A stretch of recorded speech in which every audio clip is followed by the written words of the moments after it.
Hey guys, we left off at number 4 for these practice problems, and I had just finished explaining this one, why f of 100 equals 395.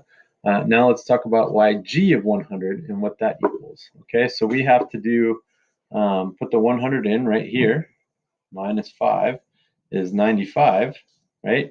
So 4 times 95, because we do what's inside the parentheses first, is 380. So this one equals 380. So that's an f of 100, or g of 100, sorry.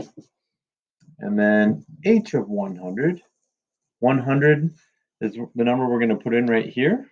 So 100 divided by 4 is 25, minus 5 is just 20. Okay, so obviously it's this one. So f of 100 equals 395. So that's our biggest function on this one. Okay, I'm going to erase all these and do it again for the next two.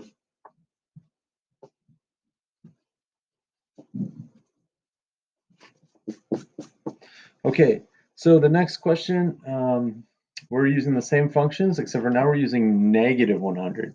See these negatives here? All right, so 4 times negative 100 is negative 400, and that makes this negative 405. Or negative 100 minus 5 is negative 105. So 4 times negative 105, that's negative, oh, sorry, this was negative.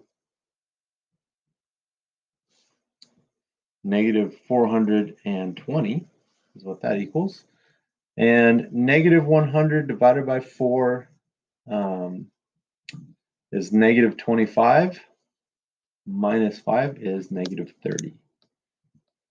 So for this one, it is h of negative 100 is the largest value at negative 30. Notice how each one of these are negative. So you're not looking at the largest number because these are negative numbers. So the larger the number is, if it's negative, actually the smaller it is. Okay, so we want to go with this one right here.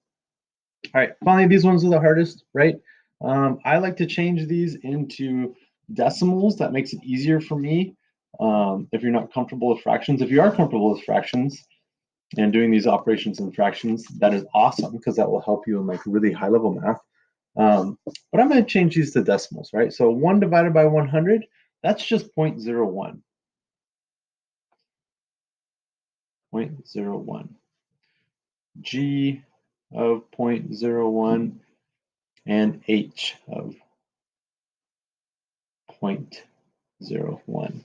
Okay, so if I do it this way, it just makes it easier. I'd rather plug in this decimal into these functions than plug in 1 divided by 100.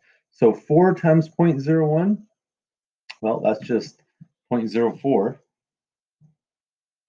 minus 5 equals negative 0.0, wait, that's not right.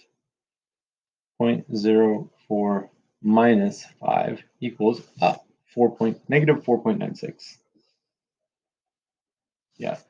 So sometimes, and I like that you guys see this, right? In my head, if I'm like, wait, that doesn't make sense, right? You can stop and use your calculator. It's fine. Negative 4.96. Okay. 0.01 minus 5 equals 4.99, or negative 4.99. Now I'm going to multiply that by 4. This one equals negative 19.96. All right, let's move on to this one. This one's where it gets crazy, right? 0.01 divided by 4. Oh, wow. Minus 5, that's my last thing. So this one equals negative 4.9975. Okay, so which one of these is the smallest? Or the largest, I mean? This one's super small because it's negative 19. This is negative 4.9. This one's also negative 4.9, but this is almost 5, and this is not quite as close to 5 as this one. So this is my largest one. So f of 100 is my largest for that one. Okay, the last and final one, we're going to, which is number 5.